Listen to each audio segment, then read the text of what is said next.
excited are you to finally see Liberty's name pop up there and find out you're playing on Friday?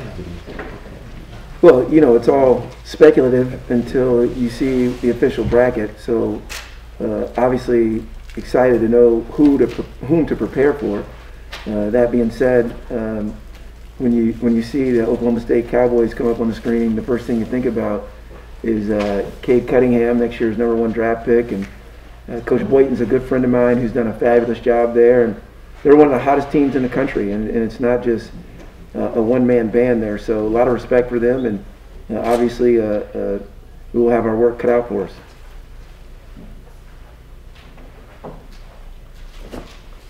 How interesting was it, going through watching the selection show there in Indianapolis, not really with a lot of friends and family, just the team, especially compared to previous years? Yeah, I think in a normal year, obviously we love our family and friends here, our loved ones, but I think given the season and all the adversity and the obstacles that have been in our path and everyone's path, I just think there's a sense of relief that, hey, it's going to happen. We're going to get to these games and have a chance to be a part of March Madness. So, we have a mature group. They're really fabulous, and I think they've got that appreciation that even though we can't be with people that we know and love so much, we do get a chance to participate in the tournament. What have you guys been doing since you arrived in Indianapolis yesterday after the camp? It's very organized. After the testing, we had a pretty much a 18 to 20 some odd hour quarantine, and you had to stay in your rooms. Every player and coach has their own individual room. The meals are delivered to your doors, and you're pretty much in isolation until you clear protocols. And we've done that. We went to a practice facility today and shot around for a little bit, and then came back here to watch the selection show. How much of the Big 12 tournament did you get to watch over the last few days, and did you get a chance to watch any Oklahoma State games? I've watched a few games, especially when you're quarantined in your room. This time I had an excuse, though. I didn't have to tell my wife I was working. She wasn't there to say, how much basketball are you going to watch? But, yeah, I've seen them. Again, Mike's a friend of mine, so I'm familiar with them. I saw a little bit of the game against Texas because Shock and I are close. So, yeah, I have great respect for them, John. Again, they are playing as well as anyone in the country, and rightfully so. They've got a really good team with an absolutely outstanding player, but they have a very good supporting cast too. What does your relationship with Mike date back to? Not a lot of history, just had a respect from him from afar. He's not only a really good coach / recruiter, but he's a terrific person, and he's had a lot to do with some of the social justice initiatives that we've been a part of, and we've had a couple of times a chance to talk individually on the phone, and I really like him and think he's wonderful. Now I'm going to want to win the game on Friday, but so hopefully he'll be nice to me.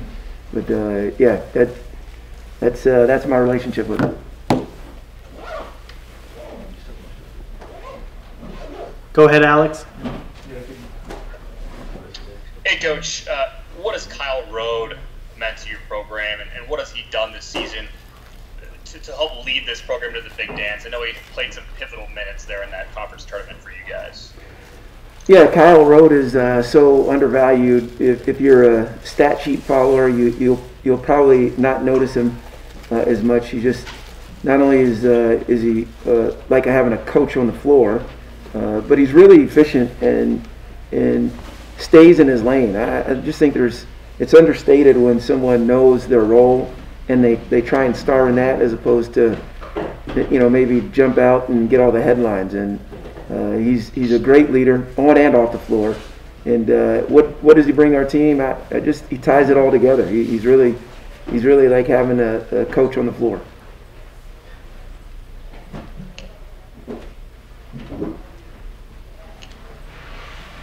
Ritchie, for this group, what was the reaction like in the hotel of seeing Liberty's name pop up as a 13th seed after what happened last year? They stood up and they clapped. So I think they were excited. It's different when you know your name's coming on the board. And again, our group they're humble, yet I think we have a sense of confidence that is reflective of how hard they've worked and how united they are. At the same time, again, I think there's also a sense of relief that, hey, we know we're playing. Let's get to work. Let's start our prep and see what we got on this weekend. Were you sweating for a few seconds there when Virginia popped up on the 4 line? If I've been asked that question nearly 60 times, friends, family, and I wasn't sweating. Tony and I are friends. He sent me a text right when their name came up. But yeah, I mean, again, it's the NCAA tournament, so you're gonna have to play someone good. Although, I wouldn't want to play, but if we had to play, I certainly would want to win. Now, you don't know the venue or what time you're playing Friday. Since everything is centralized in Indianapolis, does it matter now, not knowing where you're playing, or how do you prepare with trying to figure out like the venue and all that stuff? Yeah, I think it would matter if we get sent to Assembly Hall or Mackey Arena, because that's a little bit of a bus ride. That being said, again, we're happy to be here and excited about this opportunity. So it's March Madness, Dame, so we're included, and we're going to enjoy it and try and prepare best we can to see if we can't win the next 40 minutes. 2 more. Hey, Coach, it's Eric Johnson with WSOS 10. Can you hear me? Yes. Hey, Eric. Hey, just along those same lines, I wanted to ask, is the mentality different in terms of preparation for your guys with it being a COVID year and having to be so cautious about any and everything you do outside of, what's coming on the court?